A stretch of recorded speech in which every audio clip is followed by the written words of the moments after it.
birthday. There can only be one. Come on, Branch One, show 'em why. Enough of this, and I won't take enough of you. It's alright. Yeah, come on. It's alright. Sometimes you just need one. Except nothing less. Olympia prep right here. I'm guessing 2009, 2010, somewhere in there. It's a Mr. Olympia prep because looking at the condition we're in, it's hot as a mother in there just from the sweat. So, yeah, man, this is just us doing us, man. This is vintage Johnnie and Branch, man, kicking it in Metroflex. This is real life, you know? Everything don't have to be pretty. I ain't pretty. I don't care about being pretty. I don't care about being a pretty boy. You know what I mean? All I do is care about getting in, grinding, get it done. And I always say it don't have to be pretty. You just have to get it done. So get your ass off the couch, get in here, and let's get something going.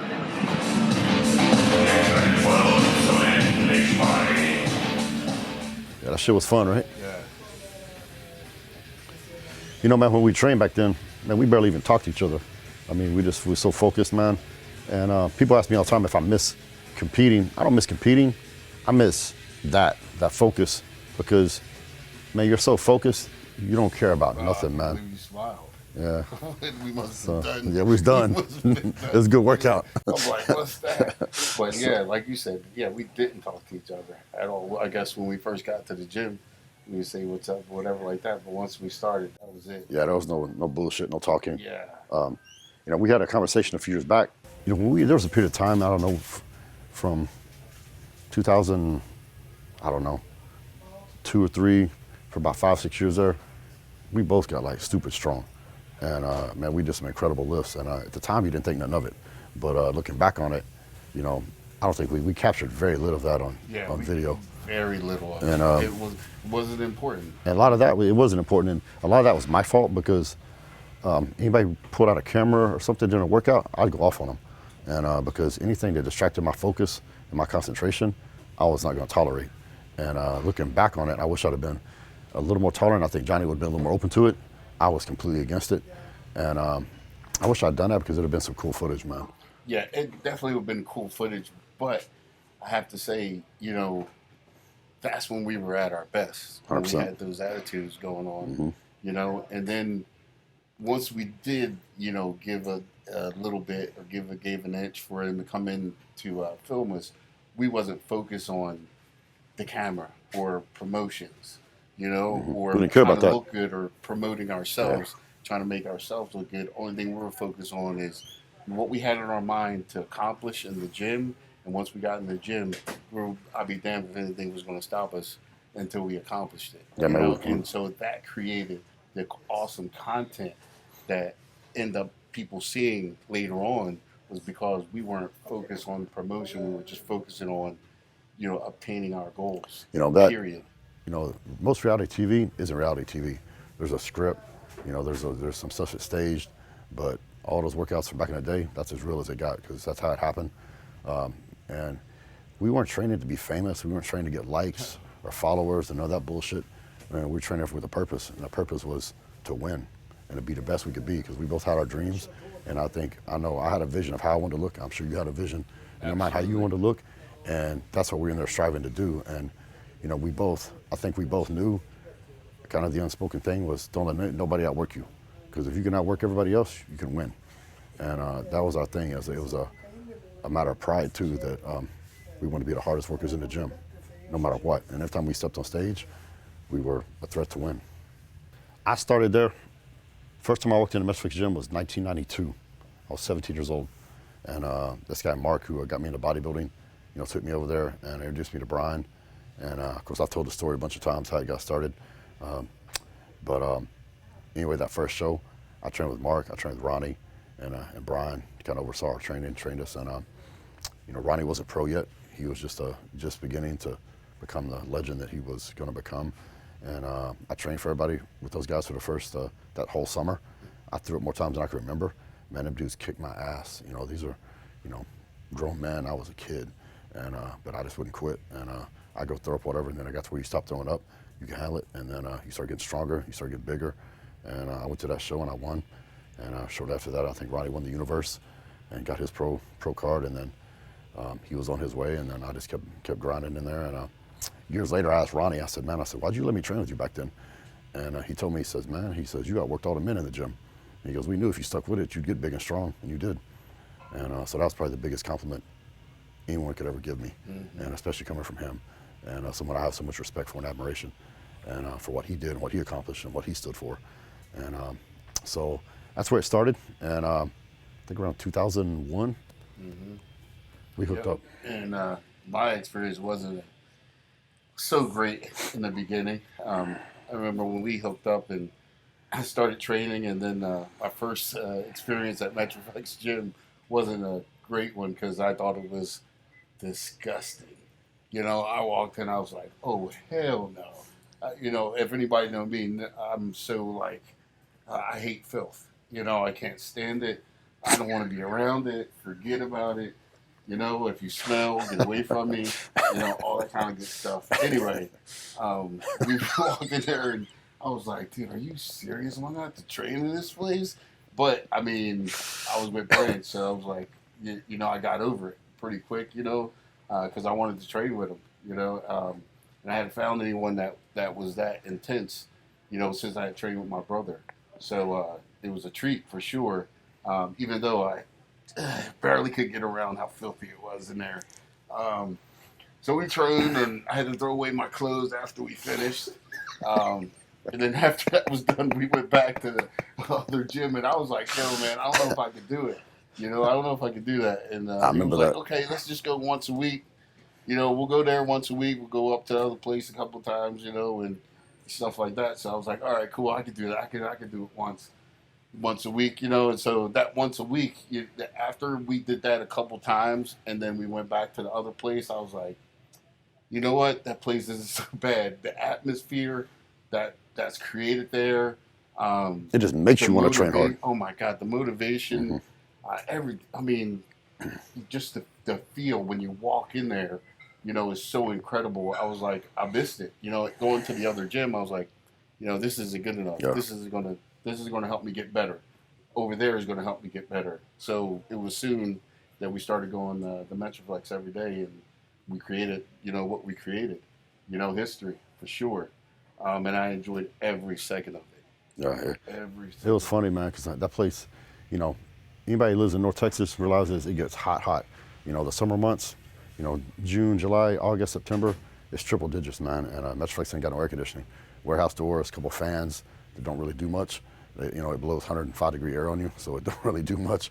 And you sweat like ridiculous, man. And I mean, it's so bad. You know, in the early days, I used to take a towel or something and try to wipe off the machines or something, but it's ridiculous because it don't really work. And so, like you said, the play it was dirty, but I mean, like You soon got over it. you got over it, man, because really, you get so focused on the workout, and everything is so intense that stuff don't matter. Mind you, it's not that bad anymore. Yeah. You know, it's still hardcore. It's still, you know, really awesome, but it's not as, you know, filthy as it used to be. Yeah, and you know, I think it's a feeling.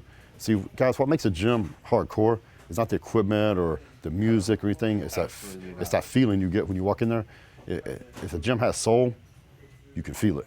And I think the owners, you know, Brian sets that tone, and then the people that come there and the attitude and the culture, you know, gives life to that soul and makes it hardcore. When you step into that gym, it's you just want to train hard. I mean, it's just in the concrete, man. It's in the walls. Yeah, when you walk into a gym and you see the owner, you know, got his elbow wrapped up, his knee wrapped up, and, you know, limping and still got 500 pounds on the deadlift bar and doing that for reps, and then run over and do some squats in between during his rest periods, you know what I mean? I mean, that's the atmosphere that you want to be in. And if the owner's doing it, and it comes down from there, it always, you know, travel downhill. So, you know, what he does really sets up for the gym and the gym's atmosphere. So he really did a great job. And like I said, I still enjoy going there today. Yeah, I do too. And, you know, I think during this time, like with the video we're watching, you know, you had Ronnie in there, you know, training. He was at his peak. You and me were in there. there was a ton of other amateur bodybuilders, top level guys, and then other pros started coming around, moving here to train there and to be part of it. So I mean, the gym was just so full of energy. You walked in there and it was just, you couldn't help but train hard, and it was just motivating. And I think, I'm just proud that we were part of that, and a big part of that. And you don't realize it at the time, but you made history. And at the time, you don't realize that you're just in the fight, and you're just focused on a goal. So you don't see right, you don't see left, you just see straight ahead, and you never look behind you. And we can't say enough about, Brian as well, and like we said earlier, how he created the atmosphere for us to train how we did.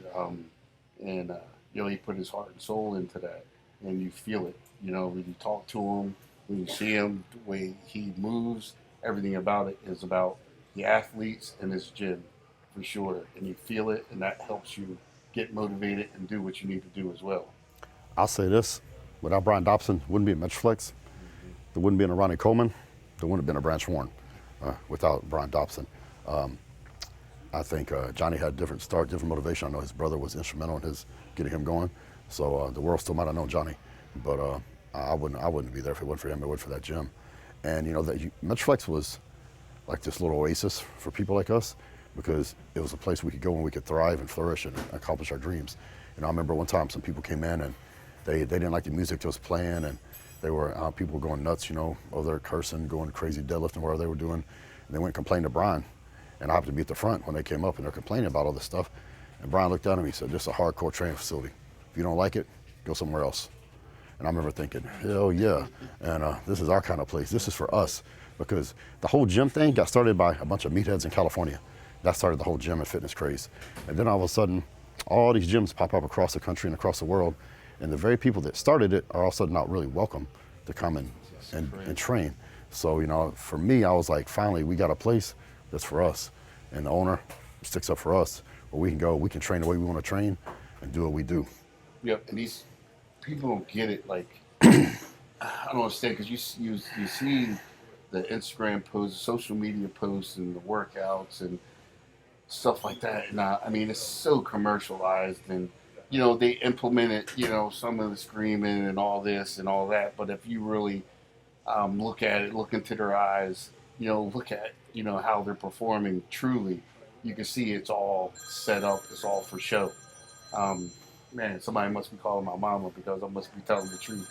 They letting her know. Anyway, so yeah, I mean, you guys need to dig back, and not to pat ourselves on the back, but if you really want to see the nuts and bolts of how hardcore training, or the what we think of it, or the definition of it, is definitely how we train throughout the years and to continue to train.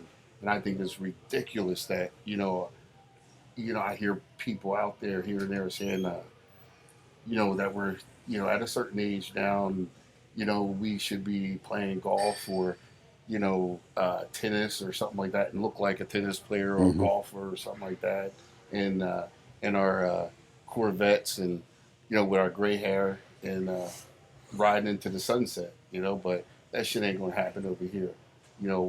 As long as I got breath in my body and God give me the strength and the will, I'll be in the gym, and I'll be training as hard as I possibly can train, every day, every training day. And no one ever tell me or make me think any differently. And I think it's crazy that, I know growing up, I see older guys in the gym. I mean, older people, not just like in their 30s or whatever, 50s, 60s. And I see those guys squatting heavy, or, still powerlifting or something like that. That's why I like powerlifting so much, because most of the powerlifters were older guys, just strong as all get out. That old man strength. So watch out. Don't think I'm weak. I still got that old man strength. Yeah. Anyway, those are the guys that motivated me and wanted me to train hard and do the stuff that I did, So that's what you need to focus on. That's what you need to look back into, that you guys need to research, because those are the type of things that tap into the soul, tap into the heart, and make you perform. And that's what you should show, and showing that will create the content that you actually want. When you walk in the gym with your camera ready to go, like, I'm going to film this and I'm going to film that and all that kind of stuff, all that shit is, reality TV, fake, set up, all that kind of stuff. You know, you walk in, not worry about that stuff, and walk in and just, you know, train your ass off. You know, that's the content. That's what people can connect to because it's real. Period. You know, your real self come out, and that's what people can connect to is when you're real, and they figure out, hey, I got something similar with this guy. When you're faking everything, nobody can connect to something fake. That's I right. can't. That's I right. don't, you know, screw fantasy land. Yeah, just like Johnny said, I love to train. You know, I've said it before. Some people train because they're bodybuilders. I was a bodybuilder because I love to train, and you know, competing That's was. such an awesome quote for sure. And there's a difference, and there's a big difference. And I think that's when you see a lot of guys in their attire. That the reason they train because they want to be bodybuilders. When the bodybuilding's over, they didn't train no more. And you know, for speaking for myself, and I think I speak say for Johnny too, man, we were bodybuilders because we like to train. And so when we stepped off the stage for the last time, we ain't gonna stop training. I love this shit. Who cares? So, Yeah, that's and- a piece of it. Yeah, That's and- just a part. Yeah. You know, and it was a later part. You know, training's always been there. You know, training's always been my friend. It always had my back. The gym's always been there for me when I need it. You know, I can't say that about individuals that's been in my life. You know, but the gym has. So Anytime I go to the gym, no matter what kind of day I'm having, I could be having a horrible day, I could be having a great day. When I'm done training, it always gets better. If I'm having a great day, it gets really good. If I'm having a bad day, it gets better. And that's, you know, I'm gonna train as long as I'm physically able to. And I hope the day I leave this earth, I've trained before I do it. So shit, I remember going through a divorce with my wife and just miserable. Miserable, except for when I hit the gym. I remember this When I dude. hit the gym, that cut the- hour or so in the gym, I totally forget about all that crap. And then once that over with, probably about 10 minutes after, I'm back miserable. But hell, Yeah. I had a good time for an hour. You know what I'm saying? I remember this dude cut the end of his finger off during a workout. We duct taped it up with some freaking bandages. He finished the workout, and then he took it off and looked at it. He's like, "Yeah, I probably should get that sewn back on." I'm like, "Yeah, you think?" And he went and got it sewn back on after the workout. So that just shows you the drive, the focus, and determination, you know, we had during those days. Nothing's gonna stop us. And you know, even if you get to the end of your finger cut off, you finish the workout, right? So I know that sounds crazy, but if you've never had that mindset, then you can't understand and grasp it. Yeah, if you don't know, you will never know. So guys, all of you guys know we've been doing a lot of our world tours. We've gone to Europe, we've gone to China, all over the States. This year we've been all over Texas, been to Denver, went to UK, went to Sweden. To name a few spots, we've been other places also. So one of the things we're doing is we're doing a local our world tour. It's not an international deal, but it's local. So what we're doing is we're meeting here at Destination Tuesday, July 12th, and we're rolling over, taking Relentless One and the crew, and we're gonna have 20 or so of our guys and girls, athletes, cruising over the original Metroflex in Arlington, Texas. We're gonna be there at 11 a.m. and we're gonna do what we do. We're gonna tear the roof off that place. But it's gonna be a fun day, so it means a lot to me since, you know, that's where I came from, and trained there for 30 years. So we're gonna be there training, so anybody wants to show up, work out, train, hang out. Yeah, for sure. Like, this is your chance. I mean, the best chance in the world to get, you know, close to us and, you know, see how we train, to get to train along with us, pick our brains, you know, see who shows up, you know, pick their brain as well. Man, it's going to be exciting. It's going to be hot. It's going to be awesome. It's going to be showing out. You're going to be lifting some goddamn weight. So make sure you show up, because and bring your best. Also, just don't show up. You know, bring it. Also, you know, jump in. Let's show us what you have. So just to name a few, me and this man here are going to be there, as well as Martin Fitzwater, IFBB Pro, Keon Pearson, my wife Trish Warren will be there, Christina Heath, IFBB Bikini Pro, Ariel, who just won the Fitness International Arnold Classic competition. So she'll be there training. Just to name a few, like I said, we're going to have 20 plus pros there training, so don't want to miss it, guys. And we're going to be there. I'm just going to see that.